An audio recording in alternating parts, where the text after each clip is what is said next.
Okay. We'll just keep going. All right. All right. So today's meeting is set out here. So after the welcome and introductions, I'll go through a photo montage. Remind everyone that the Eclipse glasses and Explore the Universe guides are for sale here. Talk to Judy or Jerry, I think. Judy. Special presentation, members Eclipse stories. So we've got good full slate. We've got Jerry and Judy Black, Mary Lou Whitehorne, Gary Weber, Matt Dyer, Blair MacDonald, and Dave Chapman, all with Eclipse stories. And I've got a short one if time permits. So we'll see. And then we'll have a social break. Draw everyone's attention to the diverse array of telescopes we have up here. We can use them as our focus during the social break and then after the meeting. Following the 10 or 15-minute break, I'll talk about some outreach opportunities. Tony will give news from the board, and for that, Chris Young's going to talk about Nova East, and Dave Chapman's going to talk about the national awards that were handed out last weekend. And we'll end up with what's up in May. Very good.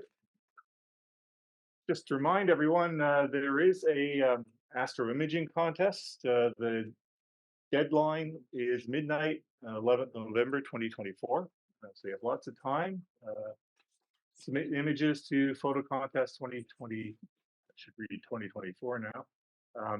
Halifax RASC.ca, and anyone who's a Halifax Centre member can submit photographs, as well as any person residing in Nova Scotia. There are 3 categories as well as a People's Choice Award. I think we'll start the photo montage. Okay, so this is encompasses images taken by Halifax Centre members over the months of March and April, since we didn't have an April meeting because everyone was chasing the eclipse. Next slide, please. So we'll start off with a spectacular one. Jerry Black took this picture of Falcon 9 rocket launch from Cape Canaveral, is it, Jerry? Titusville, yes. Titusville. Pretty impressive. Next one, please. Michael Buschat, crescent moon with earthshine, again taken from his apartment window. And another one from Michael, sun and sunspots, taken on the 22nd of April. The sun has been, as everyone knows, been very active, and as a result, we had some nice aurora displays last night. Next one, please. And Michael put this collage together of the partial eclipse as seen from Halifax. I think he was on the roof of the Dunn building when he took this sequence of pictures. Barry Burgess got a nice shot of Comet Pons Brooks. Next one, please. And a nice shot of totality at the Heartland Bridge. It's really nice. I've only got a few eclipse pictures here because we're going to see lots a little bit later, but I grabbed some of the ones that I figured wouldn't necessarily be being shown at the meeting. Next one, please. Jason Dane, Star Trails. Scene must have been excellent. The lake surface was like, looks like glass. Nice reflection. And Zodiacal Light from Jason. Same lake. And Comet Pons Brooks from Jason. This is a really nice one. Lots of definition in the tail, and you can see.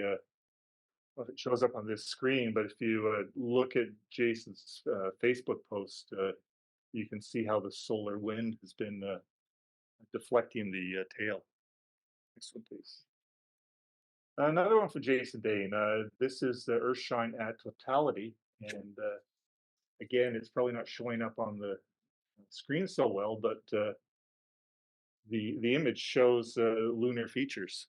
You can easily see the different mare on the surface of the moon. Next one, please, Jerry. This is a fun one. Everyone was hoping to see Pons Brooks during totality, and I don't think anyone did. But there was a sungrazer comet, Soho 2008, which again, it's showing up. Yeah, so, and Jason went back and looked at one of its longest exposures, and there it is. So we got it. I think they defined that as a sun diving comet. Yeah, it didn't survive.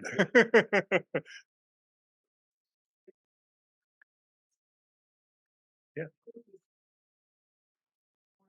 Yes, I agree. Yeah, there you go. Yeah, so you can see the Earth showing on the moon, and this is, I guess this was just as totality was ending, because you got a bit of the diamond ring coming, and there's that Earth diving comet. The sky had those same two shots featured from somebody else. Yeah. Exactly. Jeff Donaldson grabbed this shot of Thor's helmet from probably from Enfield. Lisa Ann Fanning has been using her Dwarf 2 to take some nice shots of the sun and the many sunspots that have been present this last month. Next one, please, Jerry. And the partial solar eclipse as seen from central New Jersey. So she had pretty good, I mean, not totality, but probably 90% coverage or something. Next one, please. And the Lunar V and the Lunar X, also from Lisa Ann. I think she took this with her cell phone looking through her birding scope. Next one, please. And an artistic shot from Lisa Ann, the crow musing over the last quarter moon at dawn. Paul Gray got this nicely detailed shot of the straight wall, Rupi's recta. Lots of nice detail there, shadow, contrast. Next one, please. And this is one of the nicer diamond ring images, again from Paul Gray. I took this hydrogen alpha filtered image of the sun on the 26th of April. There were lots of sunspots, filaments, some pretty prominences. Sun's been a nice target to look at the last little while. Next one, please. And Clavius crater. Image that I took. Seeing was not very good, but I was pretty happy with the way it turned out. Next one, please. And crescent moon and Jupiter. I was hoping to get Pons Brooks in it, but it was down here and it was a cloud bank in the way, so I had to settle for some Earth shine in Jupiter. Next one, Blair MacDonald, Crocodile Galaxy, SC94, taken from Skull. Next one, John McPhee got this shot of the waxing gibbous moon. Next. And Fabian Pittman, first quarter moon. And again for Fabian, solar eclipse 2024, partial as seen from the Halifax area. Sunspot showed up quite nicely on Fabian shots. Next one. Vincent Valet got this image of Messier 3. And last one, I believe, no, there's one after this. The inchworm cluster in Cygnus. Kind of fun target. It's right here. I was thinking about having a look at this myself, but Cygnus isn't over the house until about 3 in the morning, so I didn't get up for that. And the last one is from Mary Lou Whitehorne, totality on Prince Edward Island. And we might see this again, because Mary Lou's one of our speakers. All right. So next on the agenda is the eclipse talks, right? So, hello. we're up first, not because we're special or anything, but because we figured the other speakers are going to speak to totality, which Jerry and I cannot. So that's why it's entitled The Best Laid Plans of Mice and Men. This is a photograph of the Texas Wine Collective that we ended up at. And I do believe, and Jerry can correct me if I'm wrong, but we were actually situated right about there on the Wine Collective. So that it's a huge piece of property, but we had a nice piece of property to sit on it and had perfect view of the sun. So, next please, the plan. Well, about 4 years ago, we notified our nephew who had moved to Austin that he can't move from there until after the eclipse, if he was ever going to move. So that was okay. He's still there, by the way. No plans to move. Jerry had analyzed the weather potentials both here and in New Brunswick on Jay Anderson's weather forecast, and I know many in this room and Zoomland had also used that, and we had decided that Texas was the place to go, but we did. April 2nd was when we departed. We drove 4 days. Oh, go back, please. Sure.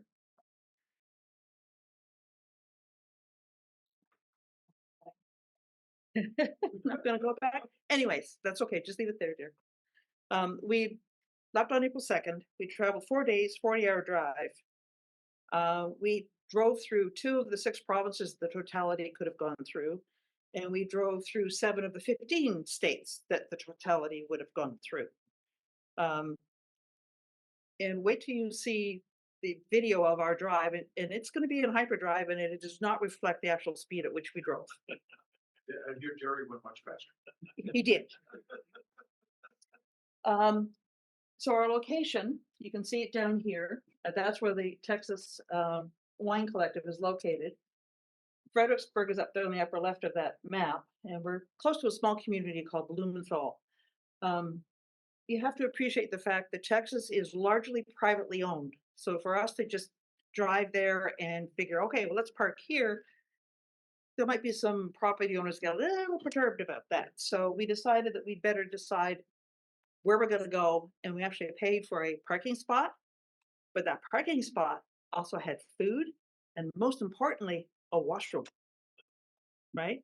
Also, did we mention the Eclipse wine? After all, this is a wine collective, yes? And there were a mere 500 others on the site with us. Although we really didn't see a lot of them. They were mostly on the other side of that building, so we didn't see them. Next, please. So their setup, and keep in mind that everything had solar filters on them. You can see Jerry's list of equipment there. He was controlling 4 pieces. You can read them. I'm not going to go through them. But the first one was the one that, yeah. What was that first one used for? That wasn't the time lapse. That did not get anything useful. Oh, well, there you go. But the second piece, the Nikon D600, did get the time lapse of the scene. His P900 was used, and the iPhone for the scenes around us was certainly utilized successfully. Our nephew Brady, he had a C Star, and you're going to see the segment. He actually captured totality, not the corona, but the actual darkness of it, and you'll see the prominences. So we were lucky that he captured about 8 seconds worth. My equipment is very simple. I did have a telescope with me, and it was solar tracking so that I had this view in my telescope of what was happening. But I also had my Canon 10x42 image stabilized binoculars, and I use them about as much as I use the telescope. But I also had with me my trusty dusty watch, pencils and paper, because I was recording times and sketching as the things progressed. And you'll see some of the sketches in this particular presentation. And somewhere in where Jerry was, there was a thermometer, so we could describe what the temperature was at beginning and end. Okay, so you know all the equipment that we had and keeping track of it. Some of us having to track more than others. But we missed the first contact. The cloud covered it. But we do know the time because Jerry had some sort of weird and wonderful program, and plus other people around us had confirmed that at this particular time, we had first contact, but we missed it. We were able to view the progression intermittently as the clouds allowed us to, until just a few moments before totality. And then it just obliterated our total view of the sun and the moon completely. We saw none of it. We saw the effects. Like I said a few moments ago, Brady's video did capture a few seconds of it. Jerry's eclipse film, which you will see when we reviewed it over the last couple of nights again, look, there was, oh, there it went. Oh, look, there's another, oh, the blue sky just disappeared. You could see the layers of clouds and little whips of blue. And then there were all my sketches that show where it was. Next, please. Totality. That was the time of totality. And we knew that was the time because 500, or actually 495 others in the crowd cheered. They knew when it was. It got very dark. And I do mean very dark. It seemed to us that it was a lot darker then than it was in 2017 when we were in Nebraska. The temperature dropped to 23.79. We figured it started around 26, 27, but we weren't sure. We didn't need a sweater. I was dressed as you see me now. I did not require a sweater like I did in 2017. Maybe Texas is warmer. And the collective, when I had gone in to check on the eclipse wine, I said, I noticed there were lights out there. I said, will they come on during totality? And it said, no, they had staff staying overnight last night to make sure they didn't. So they did not come on. But you will see in the video, the adjacent property, their entrance to their property, their lights came on and went off again after totality was completed. Yeah. So with the increasing cloud cover after totality, we got some snippets of what was happening post totality and realized that because of the cloud cover, the telescope really wasn't the best piece of equipment for me to use at that time. So I used my binoculars. And at 1:56, we had complete cloud cover. So we just packed up, said, okay, that's it, we're done. And went back to Austin, took the hour and a half to go back to Austin with a little bit of traffic jam, but not a whole lot. We had imported some Nova Scotia wine to celebrate with. And as they say, a picture's worth 1,000 words, but now you'll get to view our video.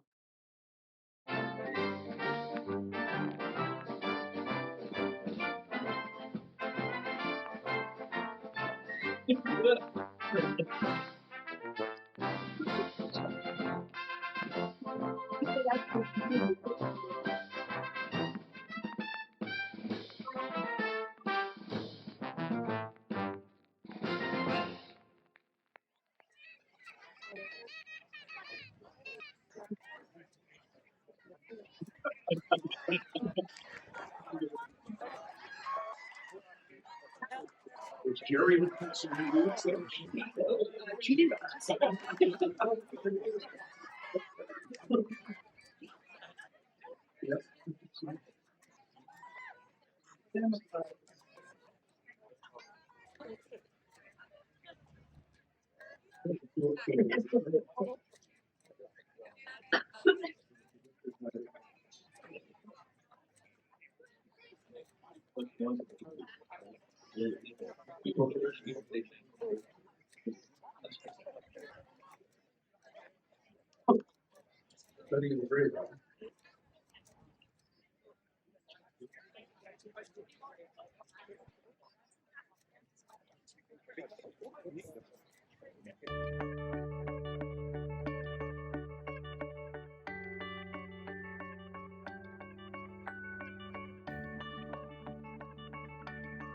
I think the lights would be really entrance.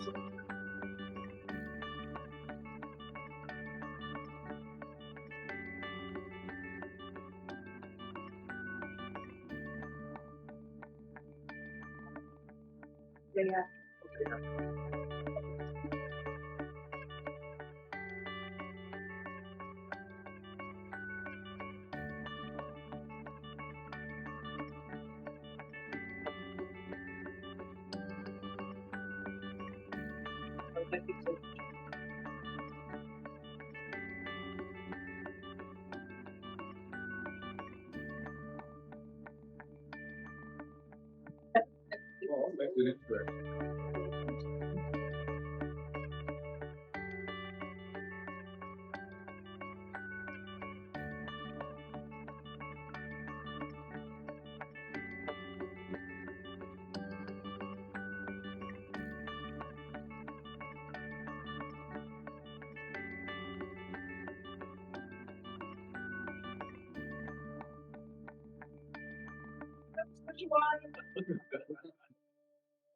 That wine with peach.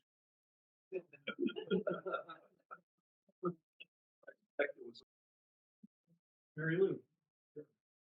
So I've got a PowerPoint here. I did not do anything except take a few still photos through my cell phone because I really wanted to experience the eclipse. This is my 5th eclipse, and 3 of them have been perfect. And in each of those 3 perfect eclipses, one was an annular eclipse in 1994 on the center line, Crystal Crescent Beach, 1998 in Curacao, and April the 8th, 2024 in PEI. Each of those perfect eclipses, Roy Bishop was standing right beside me. He is my eclipse lucky charm. This was a history-making expedition to PEI, the ladies' expedition. There were 9 of us. There was only 2 men. This influenced our site selection. We argued over this. We pored over Google Maps. We wanted to be on the Northumberland Strait because we were looking at Jay Anderson's weather forecasts as well. And there were certain advantages because there's something like 30 kilometers of Northumberland Strait. It would take 20 seconds for that shadow to cross the strait. We really wanted to see that. And we chose, after my persuasive arguments, what Google Maps called Ocean View Drive. And I called it Muddy Lane. And there was a reason. I mean, there was all kinds of open farmers' fields, like wide open with expansive views and everything. But Ocean View Lane on the north side had a dense row of trees and bushes. And this is good because it would protect us from cold north wind. And the other reason is that there were bushes you could go to, right, Judy? And I had to argue with Roy. I said, Roy, I choose this location. I will sacrifice 11 seconds of totality so I can have those bushes to go to. Sorry, I'm just thinking like a woman, and we've got you guys outnumbered 3-1. And Roy acquiesced. Is Roy on here? Poor Roy. I love you, Roy. Next slide.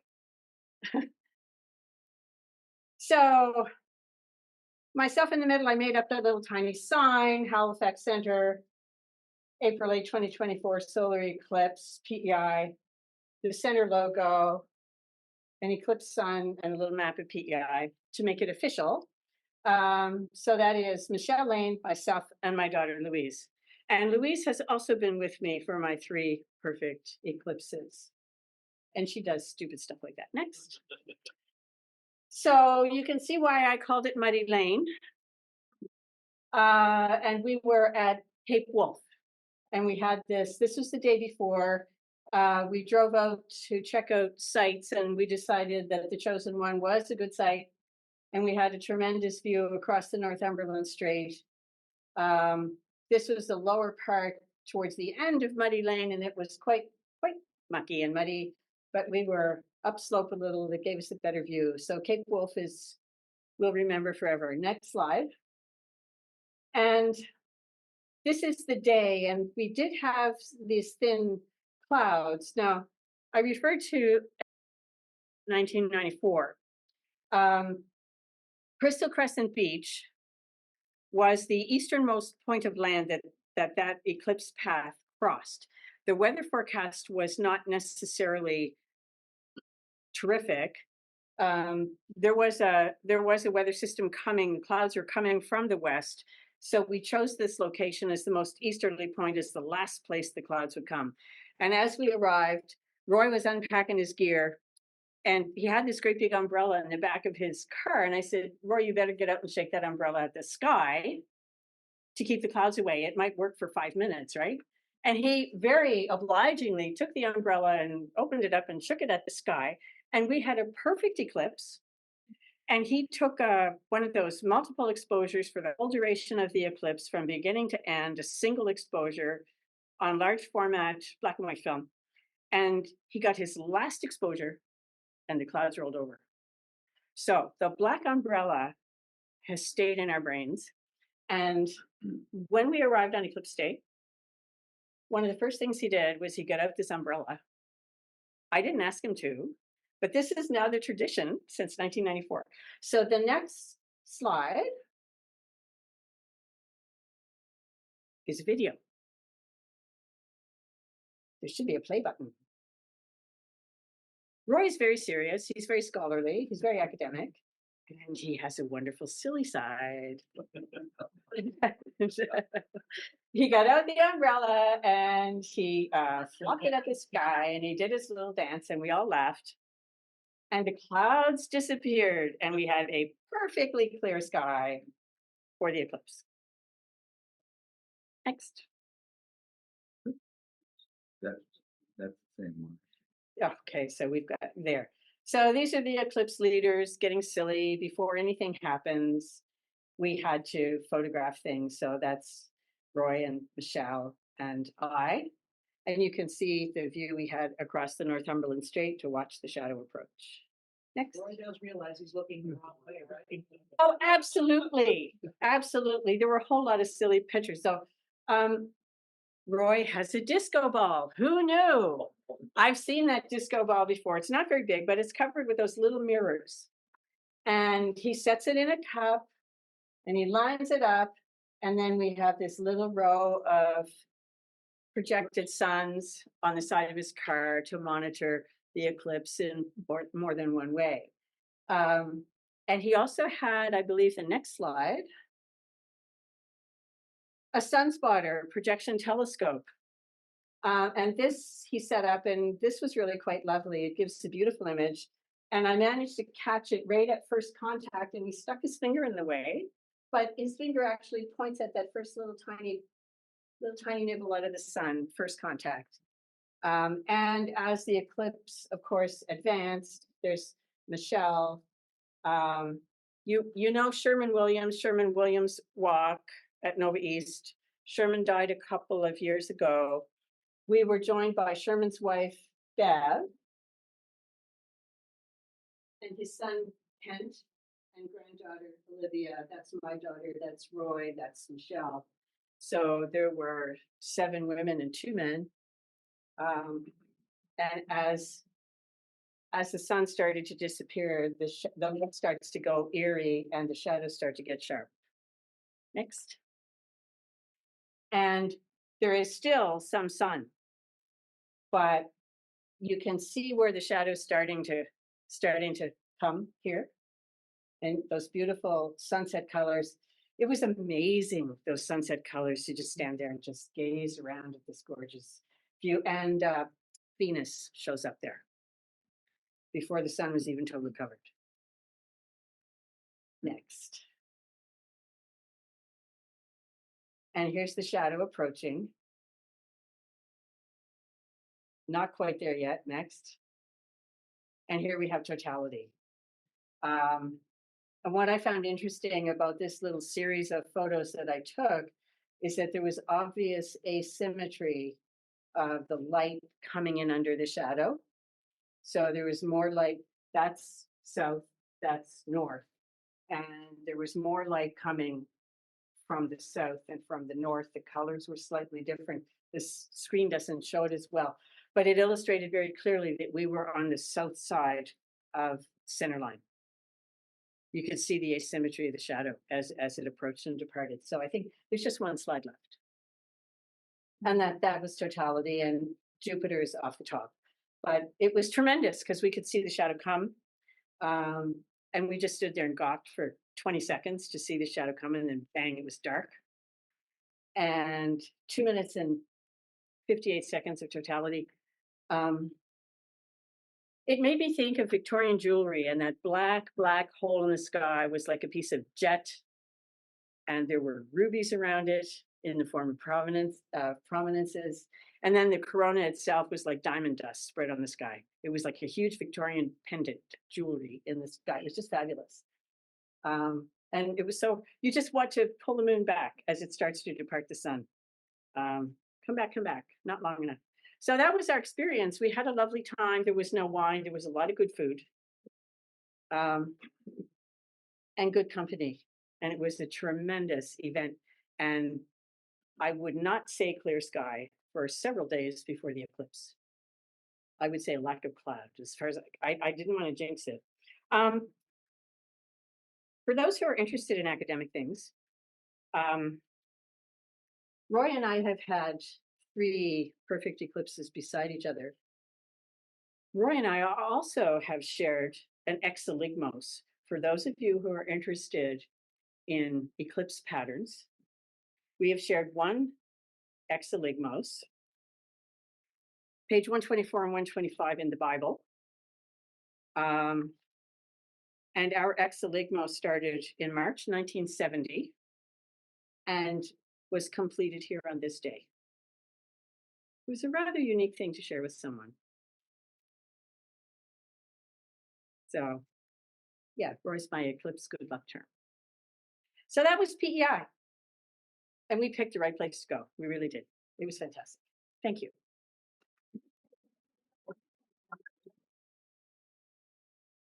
Where it goes? No, wait, yeah.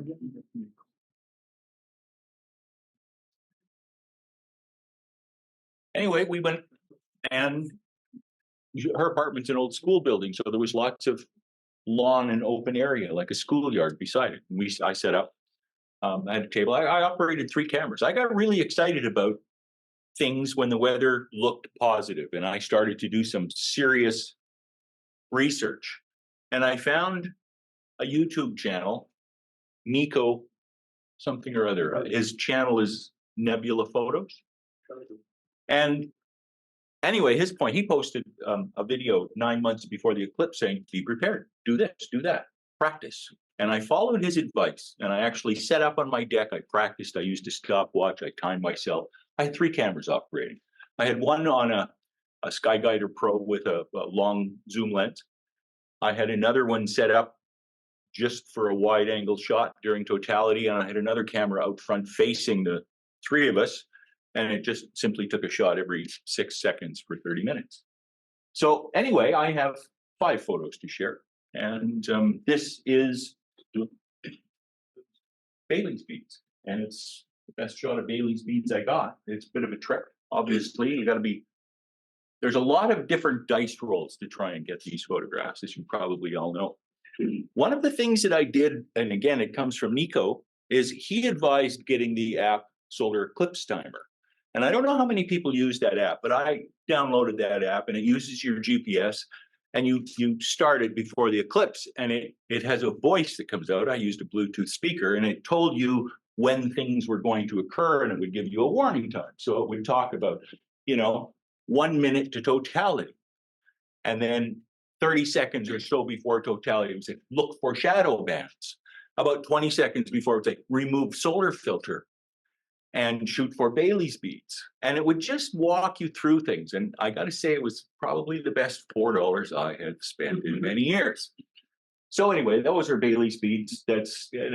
What makes this shot, in my mind, a little nice is you've got the prominences coming out in the beads. But like I said, it's a bit of a dice roll either way you go. Next slide. And again, just more prominences and a little bit of corona. Next slide. Diamond ring. That's sort of the shot from the camera that was shooting every 6 seconds. We had heard earlier from a right-wing news channel that aliens might invade, so we had made tinfoil hats. The ladies have doffed theirs. Well, no, you can see the hats here, but we did wear them during totality. Next, please. And that's the wide-angle shot that I was able to get. And this is just, I think, it's some creek that sort of flows into the Rishabaka River. It's a little bit of a tributary. Next, please. And that was my stacked shot of the corona. And you can see a star here. At least I think it's a star, maybe it's that comet. And that is my contribution. Thank you.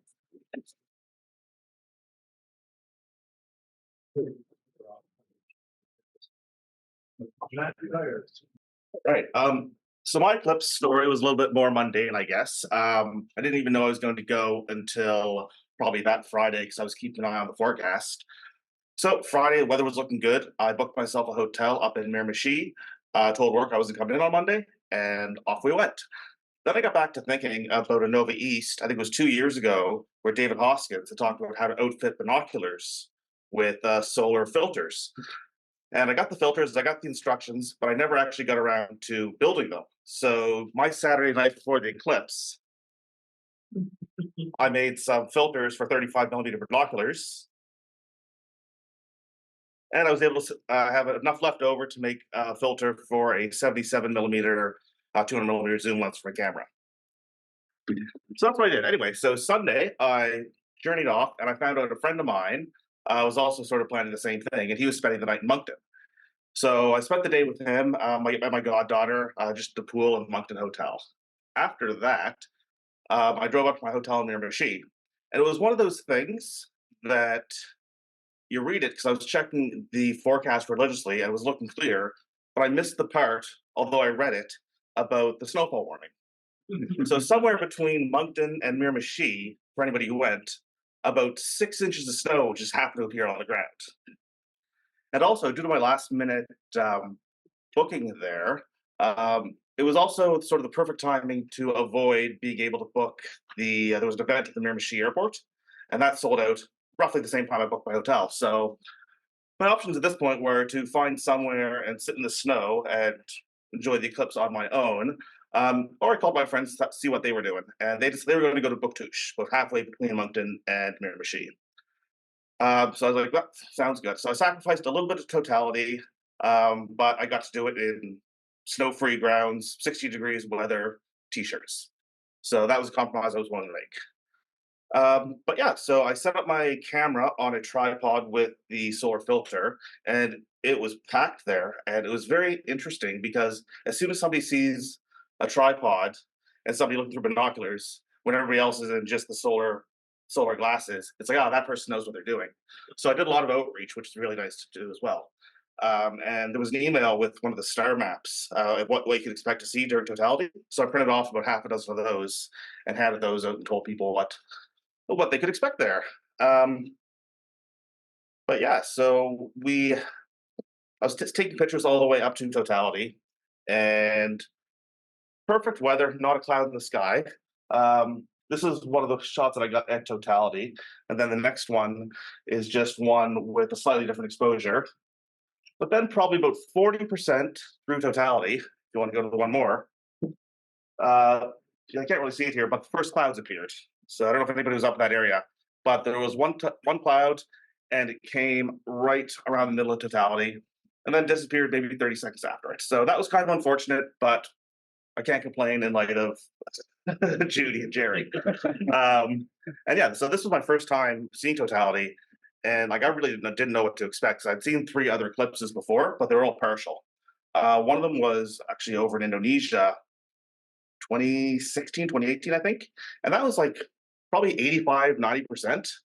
And I was like, okay, well, totality is going to be, maybe 10% better than that. But night and day, not at all. It's just truly an awe-inspiring event. And yeah, then as soon as I got home, I started looking up when the next ones are going to be. So I think it's like Spain in a year and a half. New Zealand in 6. Oh, yeah. Yeah. 2020. But I will say though, one of the, if you want to say the silver lining of the clouds coming over, next slide, last one, is that it's a phenomenon I've never seen before, and it's cloud iridescence. So I don't know if the eclipse had something to facilitate that, but yeah, and I was reading apparently there's ice, it scatters off the ice crystals in the clouds and sort of a rainbow effect. But yeah, like I said, like I'd never seen it before. It's not super rare apparently, but thought it was interesting. So yeah. Then I hung around for the last hour just to see the moon go beyond the sun. Pretty much everybody else packed up. I was also hoping that this would help me avoid some of the traffic, but no, even 90 minutes later, I'm still bumper to bumper. Probably took me about 3.5 hours to get home. So yeah, that was my Eclipse story. Just before I start the slides, Jerry, a couple of things to bring up, just so everybody knows. Everyone obviously has heard that David Lane has passed away, and his wife Michelle is collecting up most of his astronomy gear and is interested in selling it off. If anyone wants to see what's available, just come see me after the meeting. I have a list. It's going fast. I was surprised just how fast it's going. But if anyone has an interest in eyepieces, guide scope mounting rings, a 13-inch telescope, a few other things, just let me know. Appreciate it. Okay, so Solar Eclipse 2024 was kind of interesting for me. It's the fourth solar eclipse let me rephrase that. It's the fourth solar eclipse I have been under. It's the second I got to view, not because of clouds. The first two in the early 70s, one was a Saturday. My parents bought into the myth about the light from the from a solar eclipse being bad for your eyes, and I wasn't allowed to see it. Matter of fact, the curtains were drawn. A few years later, again in Sydney, we had an almost total eclipse, and it was a school day. Same thing. Teacher bought into that myth. Drapes were closed. We weren't allowed to look outside at all. There go the first two. We did an eclipse session on the lawn of the university here, David, 1996. Do you remember the date for the annular eclipse? Yeah, 94. 94? Okay. And that was an interesting eclipse for me. First off, it's the first one I actually got to see. But I was filming it, and we were giving the video feed from the St. Mary's telescope on the roof of the Loyola building from my video camera to the CBC.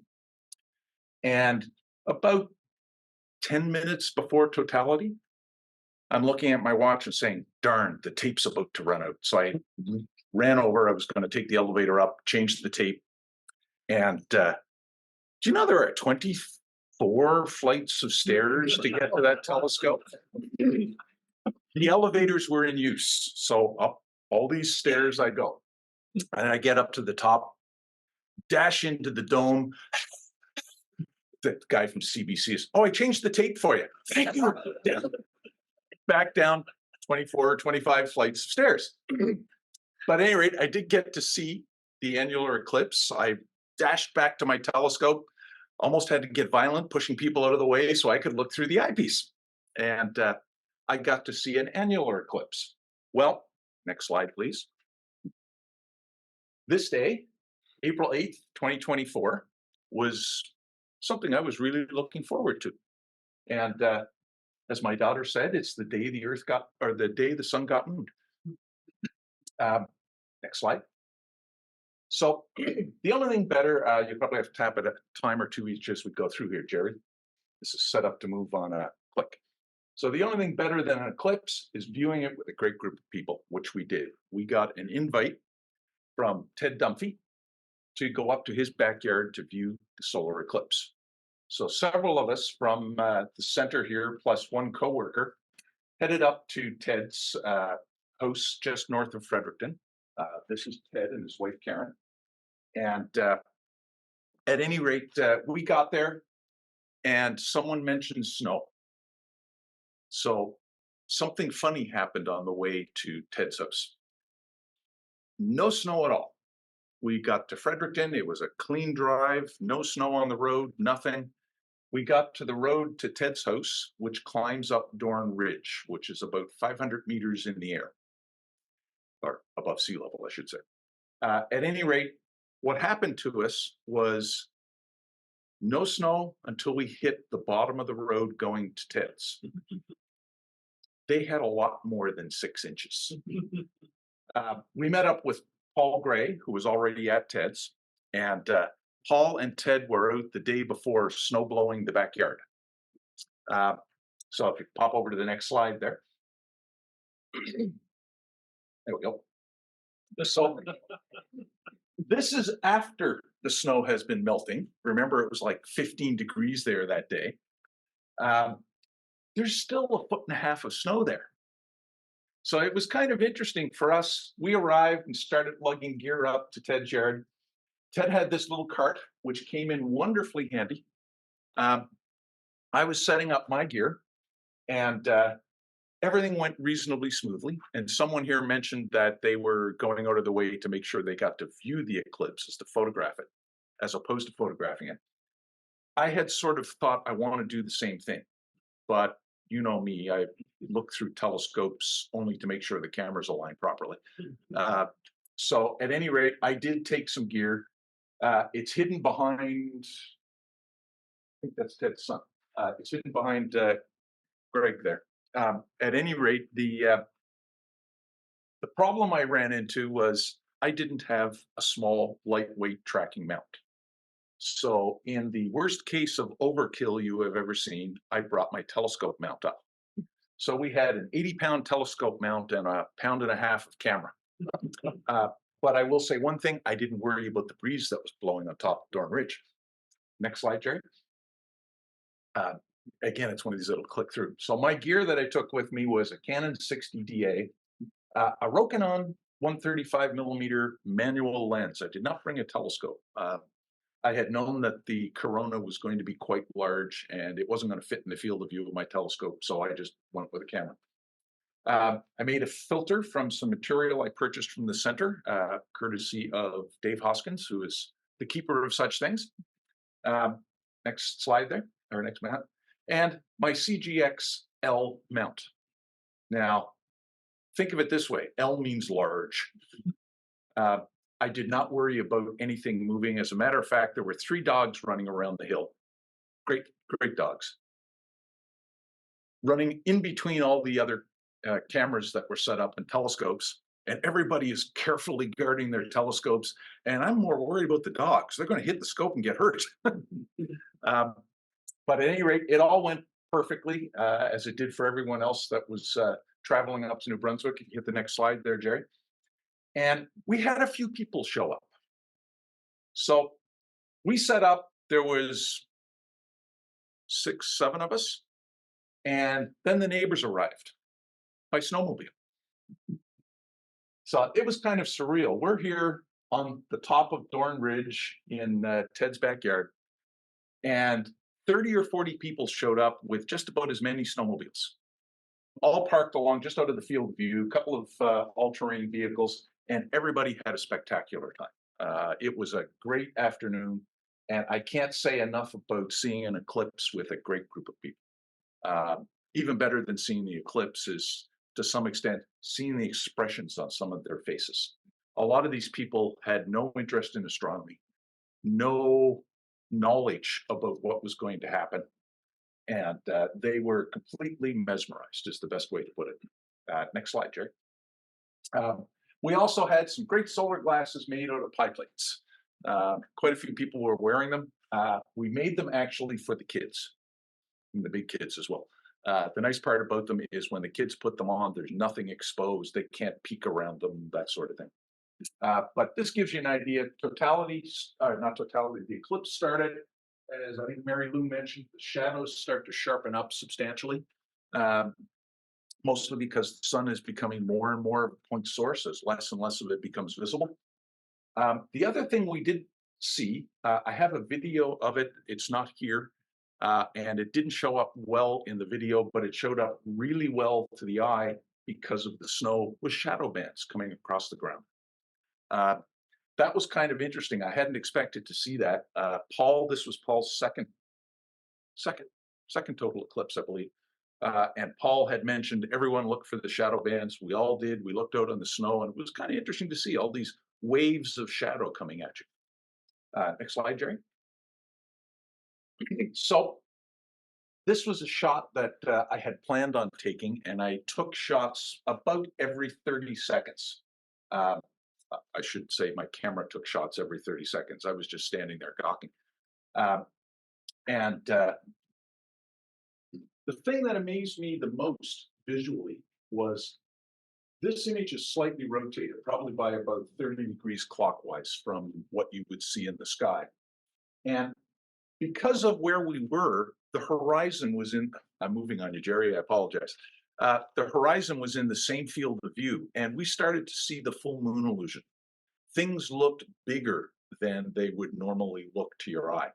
In particular, this prominence. I looked at my photos and everybody else's photos, and it's small. I could have sworn it was much, much bigger than that visually. Again, the corona coming up off the top from a horizon view. It looked much bigger than that to the eye. It really was different than what I expected. The best description I can give you of it, if you are a science fiction fan, you will see some of these movies where there's a black hole in the sky sucking everything in, and people are on the ground looking up at it. That's exactly, to me, what it looked like while we were watching that solar eclipse. Next slide, Jerry. So I had hoped to add the diamond ring to that composite image that you just saw. Unfortunately, the mount was very solid. I had forgotten to tighten the ball on the ball mount for the camera. And when I took the solar filter off to shoot the diamond ring, the camera moved. So I hastily recentered and missed the diamond ring, but I did get several shots of totality, as you can see. This is a composite shot, a longer exposure to get the outer corona, a shorter exposure to get the prominences. And it's really hard to see on that screen, but believe it or not, the new moon is there as well. Earth shine off the new moon. So that was kind of neat. Next frame there, Jerry. So here's a little closer view. Again, it's a 135 millimeter lens, so the resolution is not great, but that's the shot we had in the sky when we were looking at it. Next one there, Jerry. Of course, afterward, we had to have, this is where the eclipse rum comment came in. Paul and Ted had some dark rum, eclipse rum, and we were doing some toasting. Several of us did not imbibe, mostly because I couldn't and I was driving. So, next slide. So, as someone mentioned, there was a sun diving comet. I think the official term is sun grazing comet, but this one didn't graze anything. This just went right in. And I found out about it, as a lot of people did, after the fact. And went poring over some of my camera frames, trying to see if I had it. If you tap the button there, Jerry.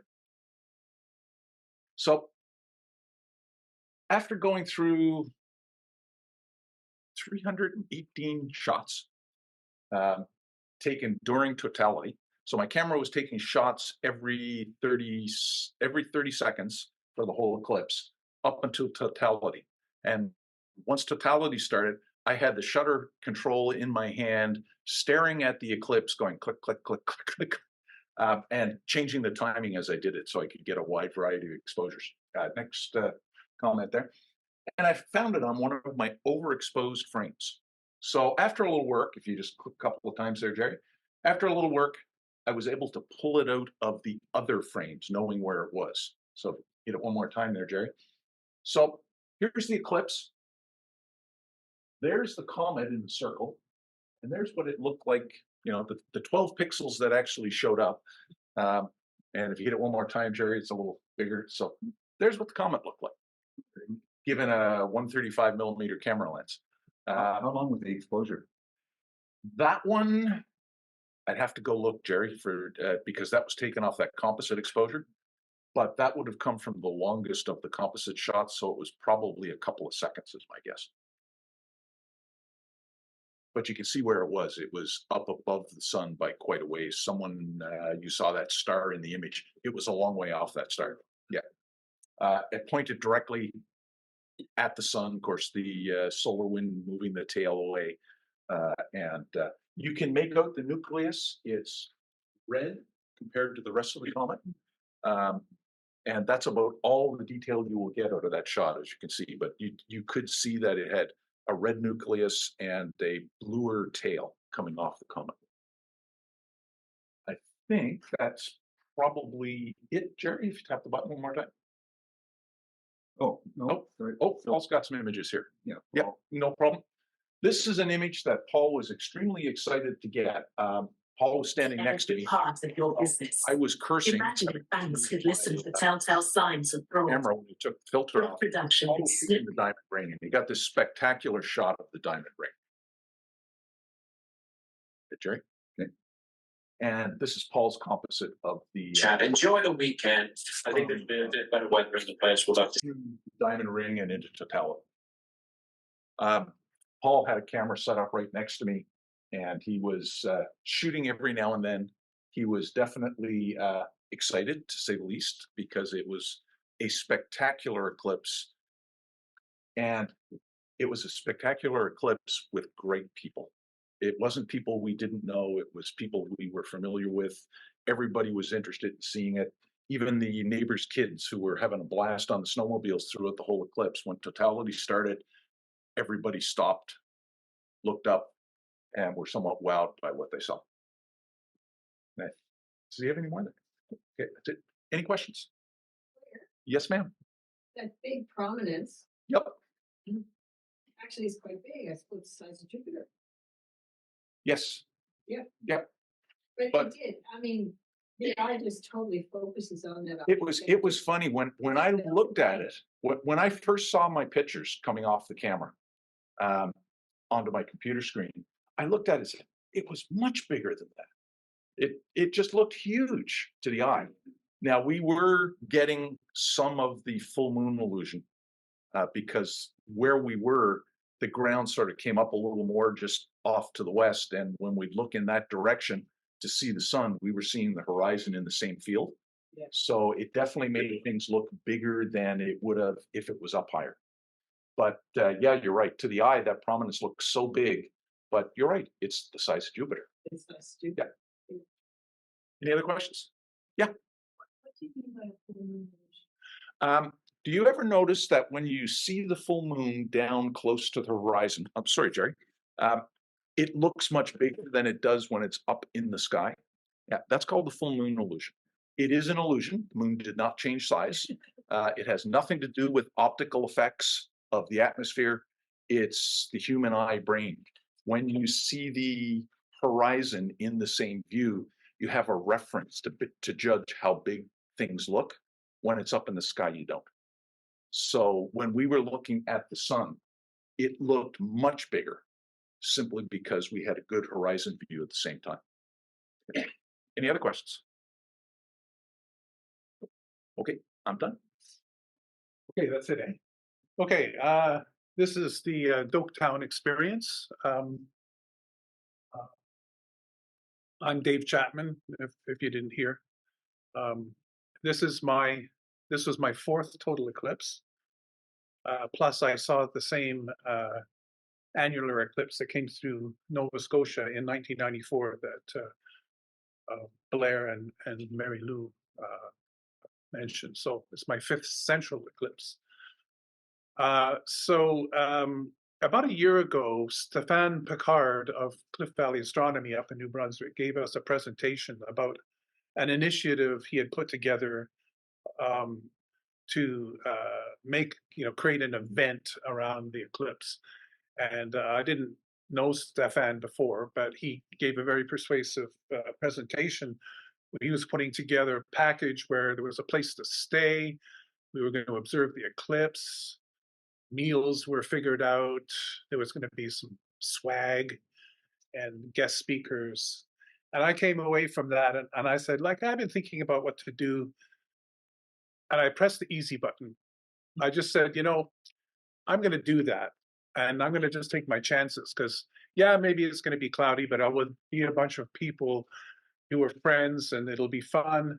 It'll get dark for sure if I go there. Anyway, it turned out great, as everyone knows by now. So we went to Doketown.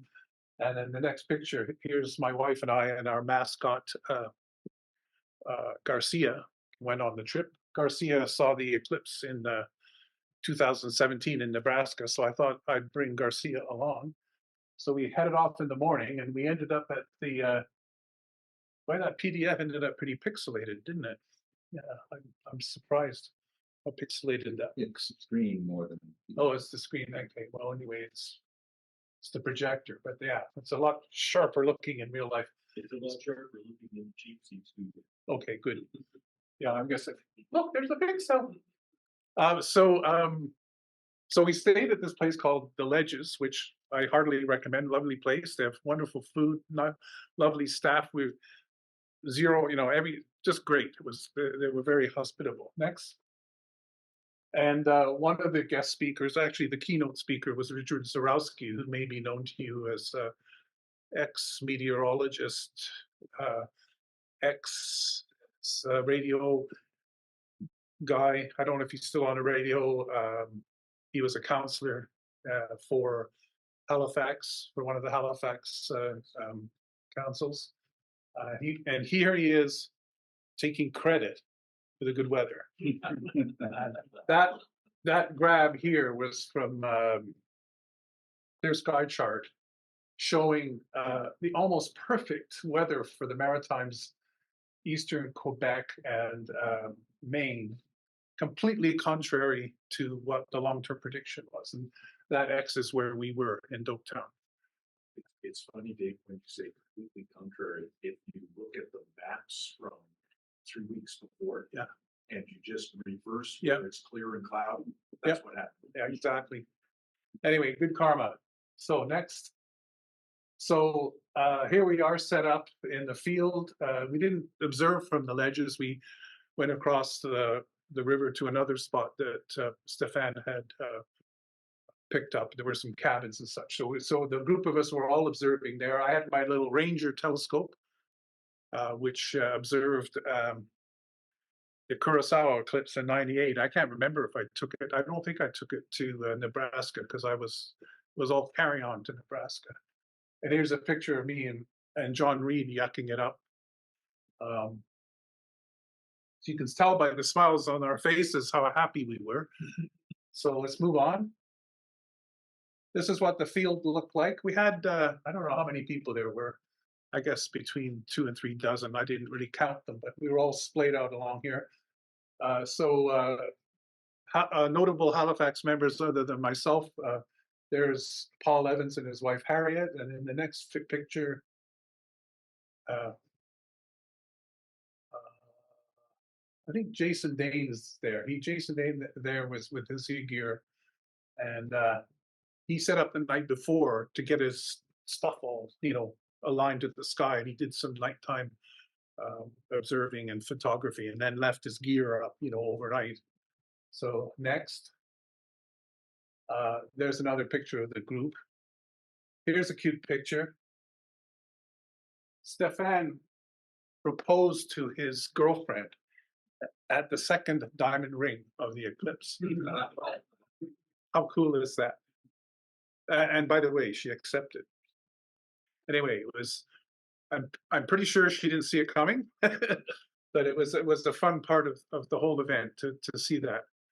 Next, so I didn't set out to take any pictures at all, actually, and I did the same in 2017. I just said, I'm just going to go and observe because I have lots of friends who are going to take lovely pictures. They're going to help me remember. But in the midst of it all, I couldn't help myself. And I whipped out my iPhone and I took this picture in the middle of totality just because I said, well, there it is. What am I going to do? Other guys, a couple more minutes.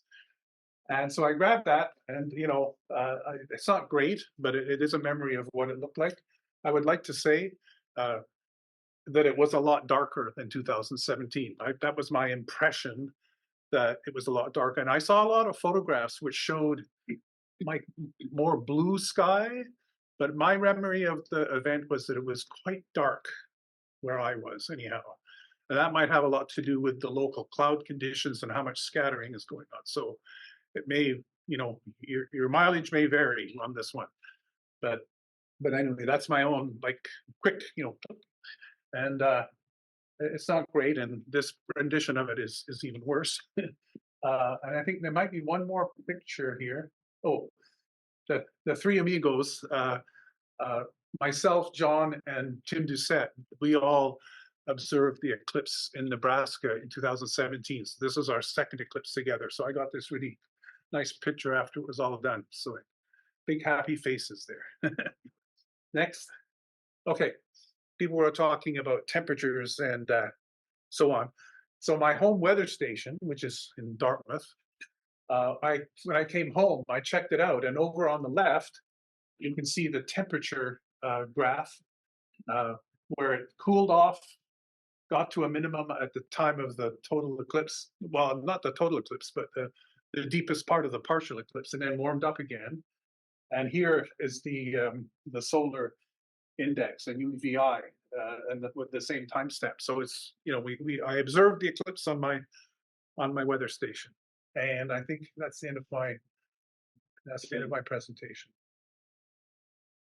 But just in closing, I would say I would like to echo the thoughts of others. Like, regardless of how well you saw the eclipse, experiencing the thing with other like-minded people, and also quite diverse. I mean, you're doing it with people who are seasoned veterans versus first-timers, and some, it's just the range of emotions is quite incredible. And Jason was there, and I didn't show his picture. His picture was shown earlier, but it was like that far away from Jason when he was taking all those pictures, and he told me that he had studied very carefully Alan Dyer's book on this, and he wanted to reproduce a certain picture, and he produced a very nice sort of ultra high density, how do you call that, HDR, high dynamic range, yeah, high dynamic range image. And he has a nice one with you can see the surface features of the moon in the middle and so on. And so that seems to be the gold standard now for eclipse pictures. But I mean, it's one of those experiences in life where as soon as it's over, you want to experience it again right now, but it's gone. And there's a kind of like Christmas is over feeling for me. It's like the day after Christmas, like, oh, Christmas is over. It's like the total eclipse is over. I want to see it again, and I've felt that every time I've seen one. And I think that's probably what leads people to, start coming home, like Matt was saying, come home, like, where's the next one? Where do I have to go to see the next one? So I don't know if that's going to happen in my case, but I've seen 4 pretty good total eclipses, and I remember all the people that were with me during those eclipses. So there's a kind of a comradeship there that lasts your whole life. And those are my parting words. Thank you.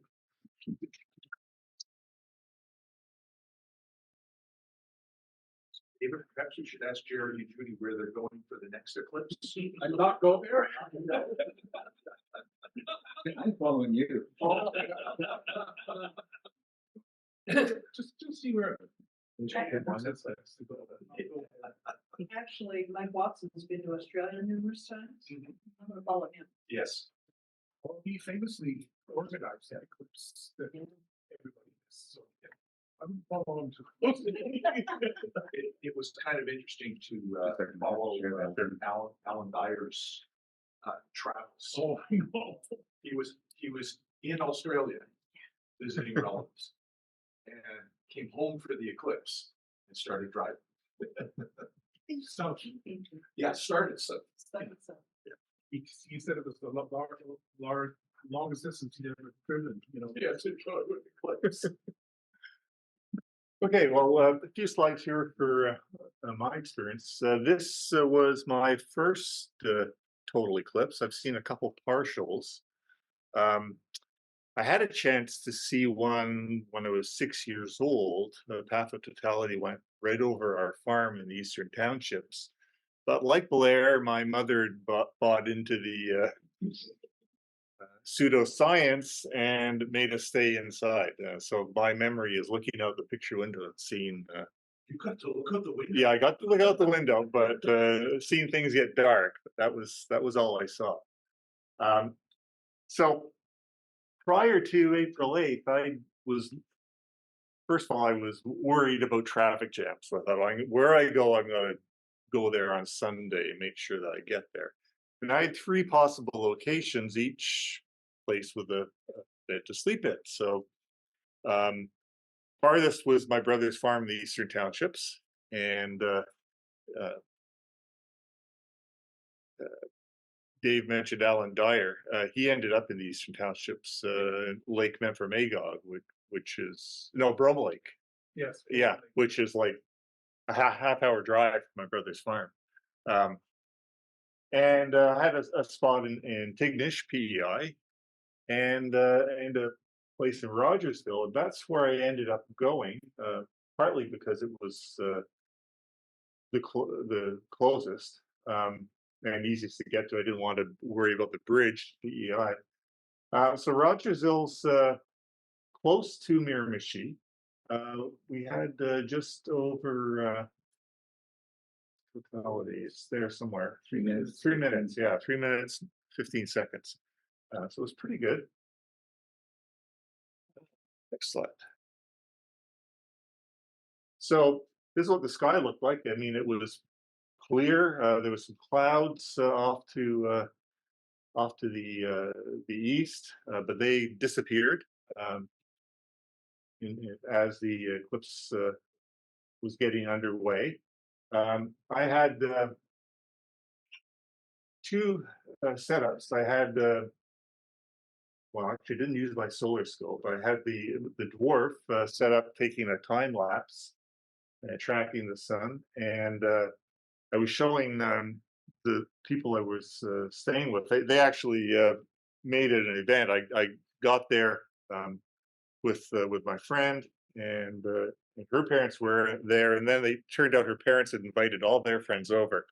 So we had a bit of an eclipse party. They had food laid out in the tent, and there were about 20 people there, and everyone was, as I said, it's a lot of fun viewing this with people that are happy to be there and seeing things. And that's why I had my solar scope set up, because we were looking at some hydrogen alpha views of the sun prior to the eclipse, and then when before the eclipse started, I swapped out the solar scope for my DSLR and zoom lens set at I think about 100 millimeters focal length, and had my Star Adventurer tracking, and I had an intervalometer, but I always have trouble setting the darn thing, so I was just clicking myself with every. I think I took a shot about every 4 minutes. And lots of snow, as has been mentioned. Next one, here. And some of the stuff we saw. So there was a line of fir trees, and we got a really nice pinhole effect on the snow as totality was coming up. And my friend had took a piece of tinfoil and made some pinholes, and we used that as a pinhole projector. The shadows were getting were changing, going from soft to sharp, and as mentioned, the nice sunset colors all around. This one. These are single frames from the Dwarf 2. That so I got sort of a diamond ring. And the dwarf did a decent job on the prominences during totality. Next one, please. And I was able to get this time lapse. I had to do a little playing around because at totality, the dwarf kind of forgot where the sun was, so I had to run everything through PIPP and center the frames. And What did you use to make the actual move? Planning on doing the same thing? Oh, I used I think I just ran things through PIPP and turned it, made it as a GIF. Pretty big, 300 and some odd megabytes. Yeah, I have an image every 30 seconds. Yeah. I was pleased that the dwarf was able to do that.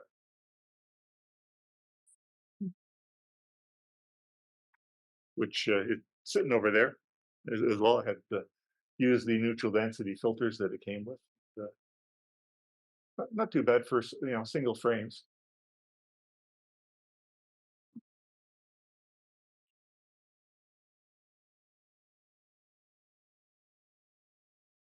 But sunspot was pretty nice. See that? There's another one I think just coming up on the northeast limb. Yeah. And next one, please. Oh, there a bit of cloud. Bit of cloud after totality. Okay. So prominences, totality. And this one's my composite. The corona.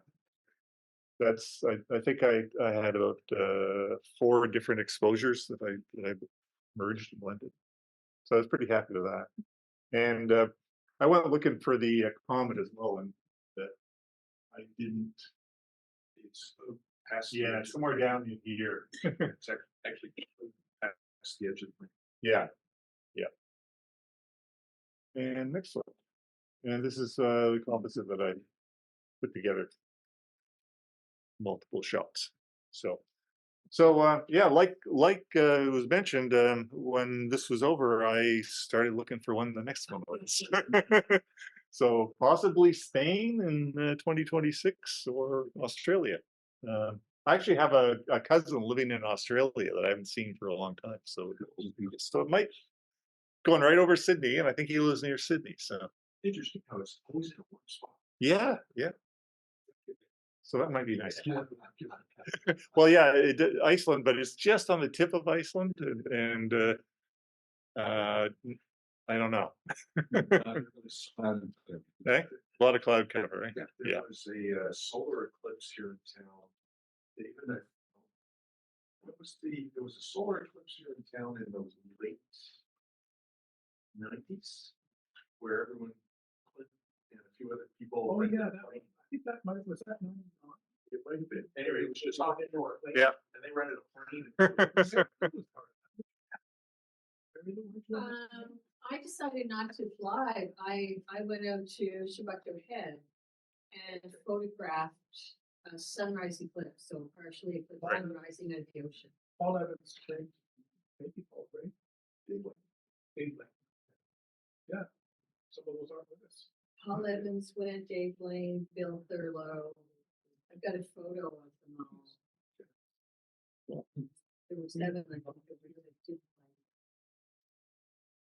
fly. Okay, so that's eclipse stories. So we'll take a short break, have a look at the telescopes if you're so inclined, and then we'll. Okay, so we're back from the break, and the next person up is Chris Young. He's going to tell us about Nova East. He's an excellent MC. We're good at it, you know. Well, good afternoon, everybody. I thought I'd just give you a little heads up on Nova East for this summer, 2024. This year, we're going to go to Blomidon. And I'll maybe go start our next slide. So Blomidon is up on the sort of your top left there, circled in blue. And the other little blue circle that's our normal place where we would be at Smiley's. Our Smiley's is it's supposed to be open in August. However, that's been very unsure all up until actually the last couple of days. And if we were to go there, we would not have the use of their shelter because they're using that to store equipment and things because there's a lot of work going on there. So I've been up with Dave Chapman and I we're up and look at the lay of the land, Blomidon. And then recently, 10 days ago or so, Tony and I went up and talked to the tech up there. So, next one. So this is the layout of the park. A number of you probably have been there, but you may not remember. You're coming in from over on your far left, coming up quite a hill. Dave and I climbed that hill, and we made it up and we made it back down, which was also challenging. I wouldn't have gone if I. I know. I know. Campground is top of the hill. Yeah, no, it's got lots of. Anyway, so you come in, you get to kind of check in there further on the right, and then the camping area is here up behind my shoulder. Next one. I don't take telescopes all the way up there. Yeah, that's right. Anyway, so this is the camping area. This is one of the camping areas, and the area that we're looking at is kind of this, if you will, this top portion here, which is about the same size as Smiley's in terms of the size of the field and the area that we occupied.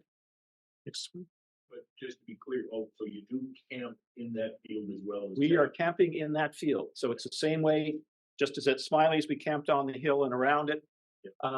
There's the high ground is up towards the top, and it comes down. And this is a bluff here, here on the right, and that the red dot is there's a short movie kind of looking over this area.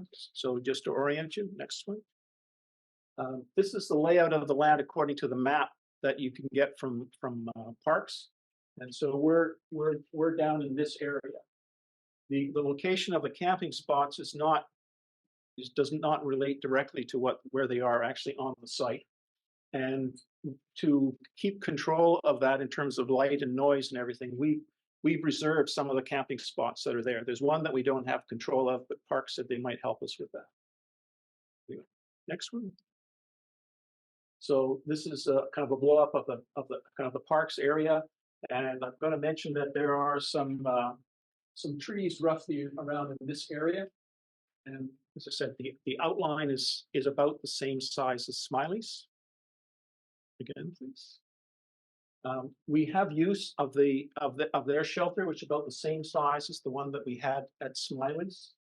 And then the over on to the left is their kind of washroom, wash up, shower area stuff. Pretty much same facilities that we'd have at Smiley's. And Are you ready? Ready to go. So this is a little movie. That's my fellow climber and I. So we're looking to the west, rolling around here to the south. And then our limit is round about here, about more or less in line of these trees. So there's quite a lot of area. There's a great view, like just totally unobstructed, pretty much from east. And then sort of up here is beyond. To the left is the washroom shower area, and then a little bit over to the right is where the shelter is. So we have use of the shelter. They've given us, like they're sort of calling this an event, so that allows them to let us have access, and we can lock it up during the day if we're not there, because it is outside of our area. Yes. What's the outside lighting like? I don't think there is very much at all. I think almost certainly there's lighting on the washroom. Yeah. They couldn't have it without, but my feeling is that there's some vegetative screening. Yeah, and the washroom and stuff is back behind us in terms of where we're looking from. And the reason we collared the other bookable sites is what we did is we went in and booked them personally, so someone wouldn't. Yeah. There's one site where there might be somebody. Yeah. We might have to go and talk. Yeah, or Parks may assist us in getting them moved, but we'll see. Yes, but that's that's more of our style. Yeah. The only, So- given you're on, Go ahead. Sorry. given you're on that side of the road, this side of the road, that's campgrounds, yes? Yes. Or campsite. Yeah, up, if you will, up behind us in amongst the trees and stuff. There are spots there, and there are no fire pits in our area. in the area that we're, but there are behind us. But I doubt we'd be looking kind of uphill and into the trees, and I'm thinking we're mostly looking at the through to the east. Looking south. Oh, there we go. Here's we go again. So yeah, so Dave's looking south, which is straight off. So pretty good skies. Yeah. Anyway, so shortly we'll have a notice out on the on our website about this. And we haven't organized the camping spots there on the grounds yet. That would be another little task. Yes. The date again? August the 9th, Friday the 9th, 10th, and the 11th. So we haven't booked the night of the 11th, but I doubt that would be a problem. If the weather's good, we often like to hang around. With Smiley's, the technician contacted me this week. We've been trying to get in touch for a while. Anyway, he told me how things were. And I said that we had a kind of a commitment now because we've been up there talking to them, searching it all out. And the fact that they don't have use of the shelter at Smiley's, that's a big deal to us because that's been very, very useful. So we will have that at Blomidon. And he said, well, I'm hoping come back to Smiley's. And I said, well, Smiley's is an excellent fit for us, and we'll probably be back next year. Anyway, but as for something a little different and pretty close in terms of amenities, the only thing I've seen so far that looks a little tricky is we'll have to send somebody early out for coffee for the astronomer's breakfast, so because it's a little bit of a hike. So anyway, so we'll send. Well, there we go. And you're bringing donuts? Are you making donuts? Can't guarantee that. Oh, okay. Cookies. Okay. Anyway, no, thank you, everybody. Thanks, Chris.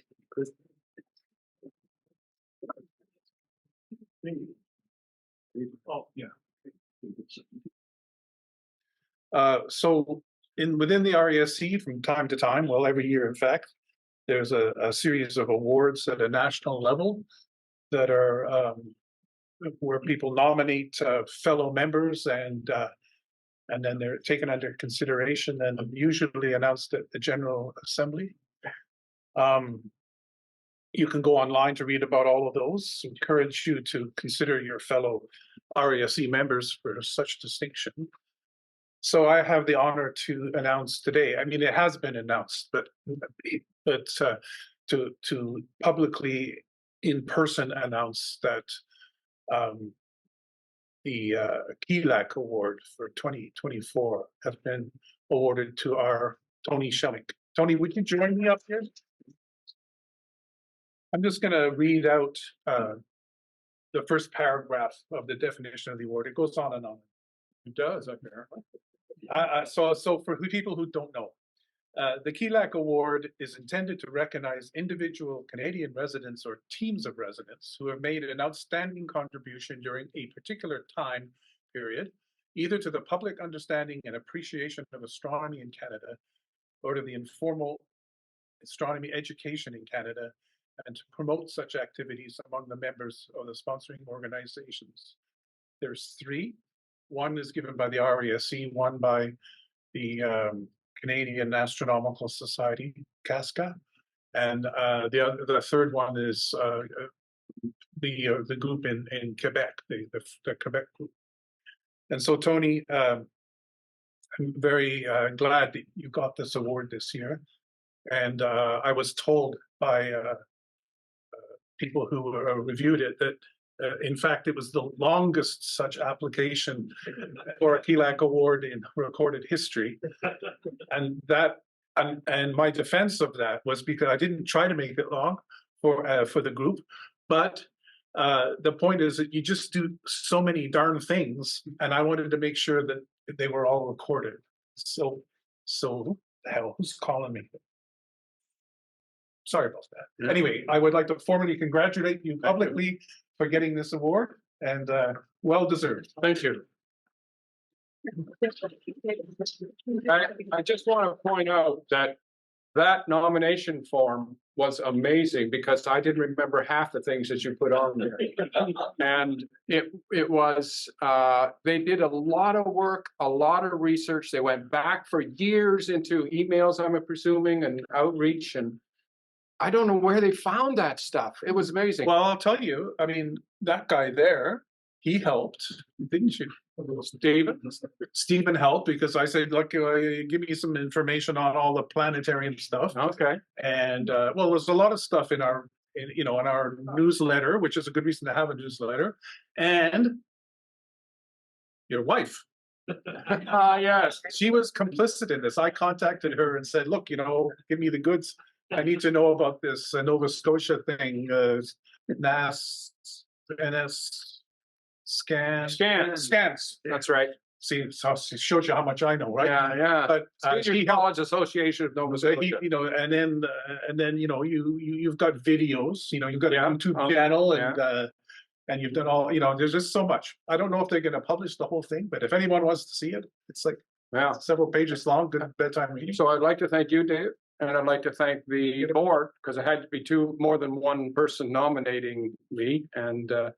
So just so you know, it was you when the nomination was written up, the board approved it unanimously. There was no one saying and nay to it at all. Well, I'm glad to hear that.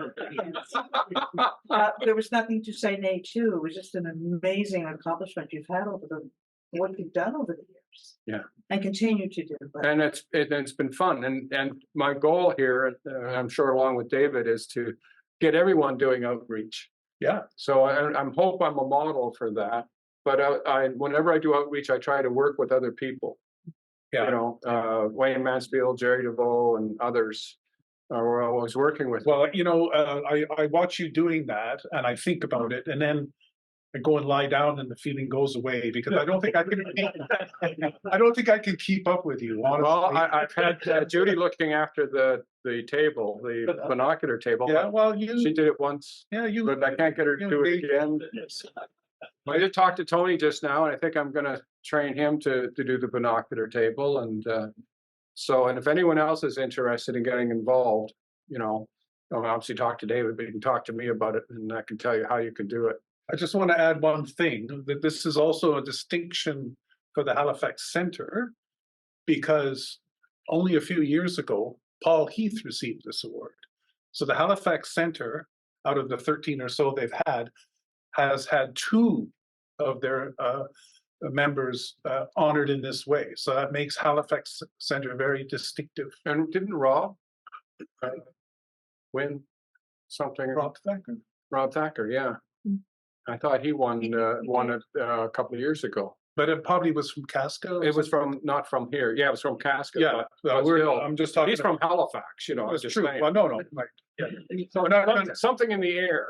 Something in the water. Yeah. Anyway, thank you very much. You can go onto the national website, and you can view the citations there, all the citations. Oh, yes? Yes. Oh, is that right? Yeah, I think when you click on the person's name, the citation should go. I don't think there's something beside. I don't think they're working that quickly on it. Not yet. Thank you all. And wasn't there some memory problem with the server trying to get his on? It's supposed to be on the GA thing. What's it? I don't know. Just very briefly from the board, we've over the last 3 or 4 months, we've done a couple of things. We've surveyed the membership, and out of that, we did some analysis and figured out some goals and objectives, and now we have a plan. So very shortly, we're going to be circulating through the membership to everybody this plan. We would very much like you to look at the plan and provide some feedback on it.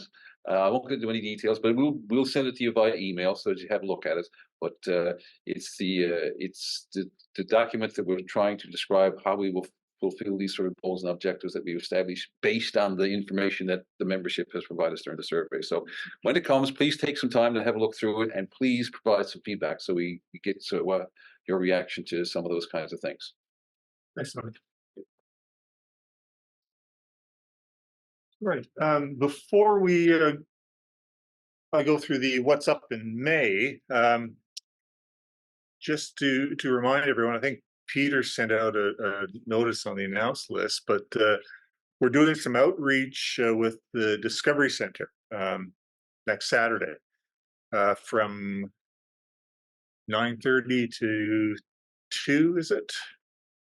Yeah, something like that. So, yeah, so we'll have a table and banners, and it's always been pretty successful. We get lots of family groups coming interested in learning how to use starfinders and talking about entry-level telescopes and things like that. So if anyone wants to drop by and help out, just let Peter or myself know. And weather permitting, we're hoping to do some sidewalk astronomy on the boardwalk behind the Discovery Center that evening. So starting around 8:30 to 9. It won't be getting dark, but the moon's going to be up. So it's always pretty cool to look at the moon through high power telescopes. People are always amazed at the craters and the mountains and the contrasts that they see. So keep that in mind. If you're interested in the daytime event or helping out at night, let us know. We'll give you the details. Okay, what's up? We're well into May, so some of this is probably a little dated, but we'll see.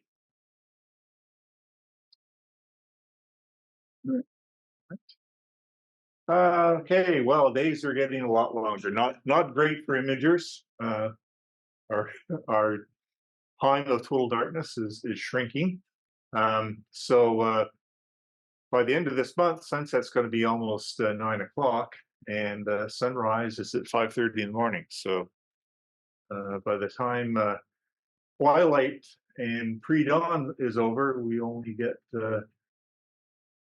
6. Well, by the end of the month, 4 hours of real darkness.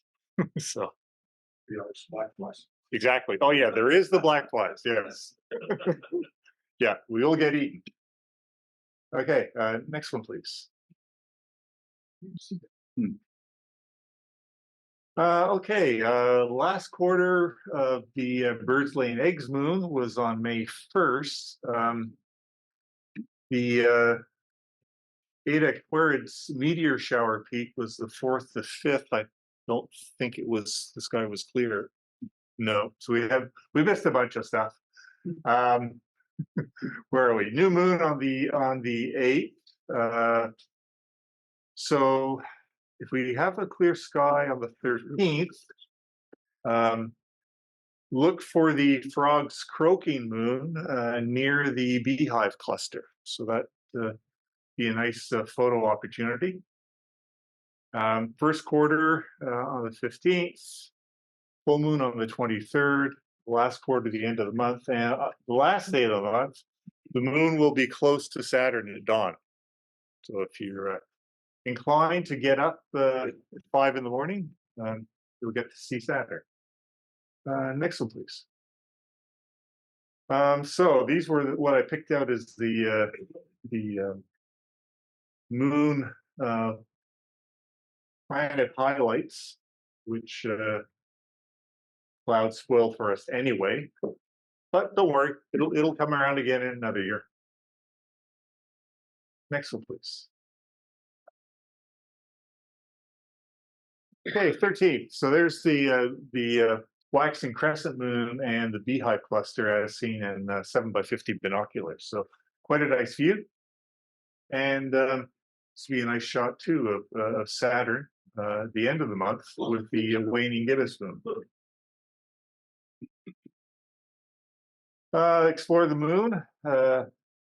Anyone's doing explore the universe or explore the moon viewing programs, observing programs. These are the mare and the craters that you need to check off. And as always, the best time is around the first quarter. So you don't have to get up super early in the morning. There's lots of shadows, good contrast, and you can knock off a lot of those targets between May 13th and the 17th. Next one, please. Planets in May. Mercury visible low in the east just before sunrise. Venus is now too close to the sun to be seen.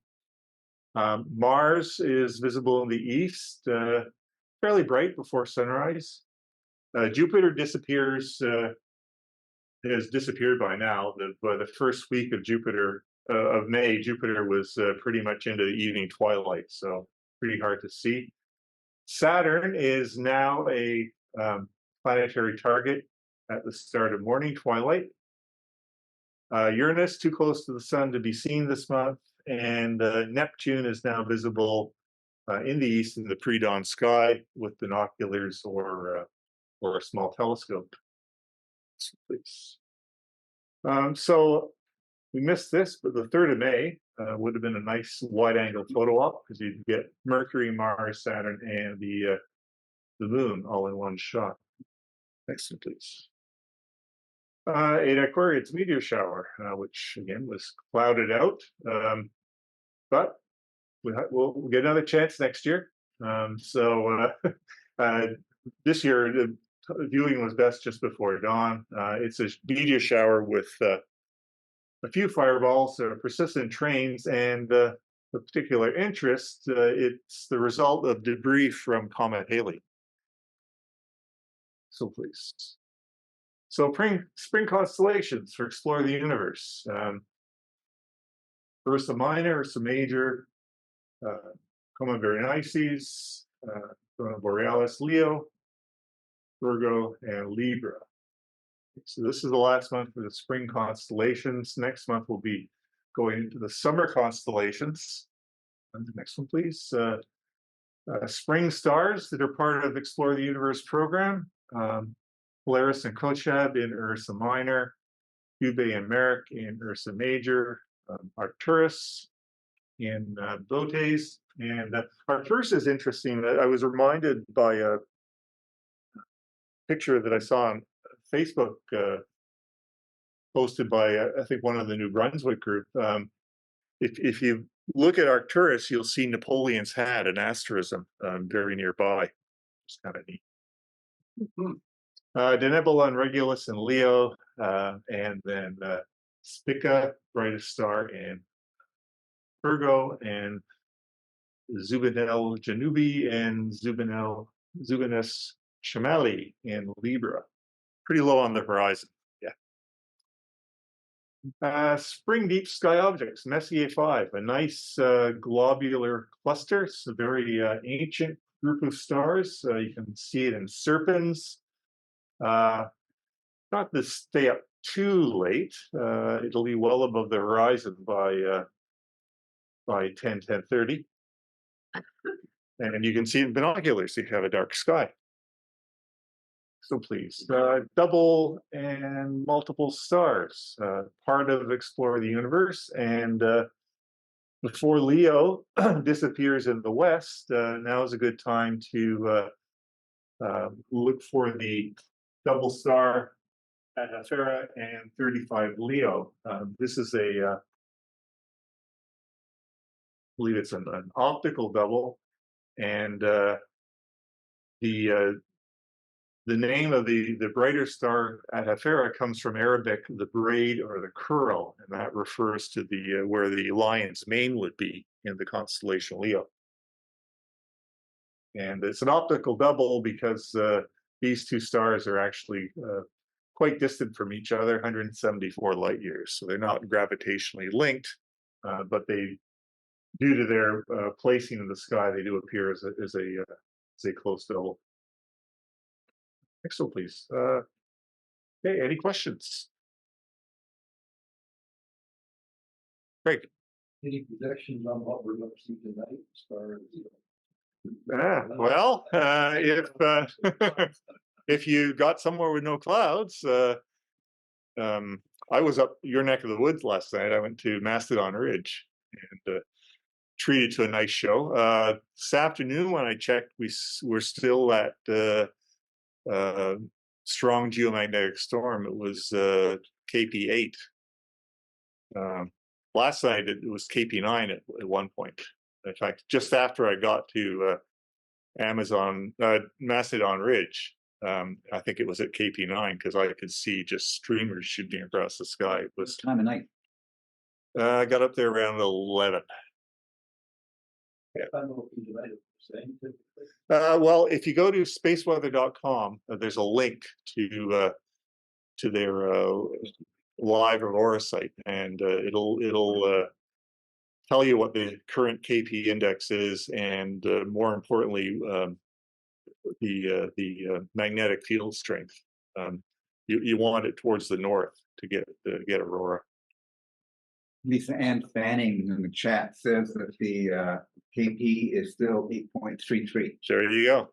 So if you find clear sky, it's worth going out. And this is really a once in a lifetime, it seems, event for I looked at space weather this morning, and they'd had reports of Aurora being visible in Puerto Rico. So really far south. I've seen pictures from Florida, and pretty impressive, and unlikely to see this again. And we've still got our communications, so it didn't kill the internet yet. Yeah. All right. Yes. This year, is there a observatory? Good question. We were going to have one last night, and it was cloudy everywhere except north towards Truro. Some of us made it out there in the new moon, Yes, except the new moon didn't. didn't. They're posted on our website. Yes. Yeah. I think the next one is the first weekend in June. In June. Although, if there's interest in having one, well, there's a first quarter moon or so to look at the moon, and open star clusters and globular star clusters are still quite visible when the moon's not too bright. We can do that. So just let Peter or myself know.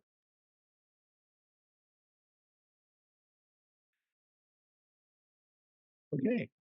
So that's all for today. Thanks for everyone attending, and we'll meet again in June.